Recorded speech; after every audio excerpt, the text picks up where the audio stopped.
The decision to undergo joint replacement is a personal one. I always try to emphasize that hip or knee replacement is elective. No one needs surgery. Hip and knee replacement is a quality of life procedure designed to decrease pain and improve function.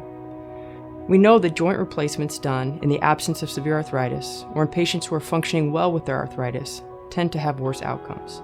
When talking to patients, I always ask these questions. Is your hip or knee pain present every day? Does your hip pain or knee pain limit your ability to do activities you once enjoyed? And is your hip or knee pain affecting your quality of life? If the answer to these questions is yes, I find most patients are ready for joint replacement. The other important factor is making sure that patients have maximized their non-operative options.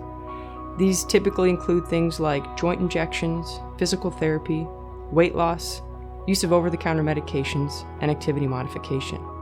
When these treatments are no longer giving a patient pain relief and their quality of life is significantly impacted by their arthritis, many patients elect to move forward with hip or knee replacement.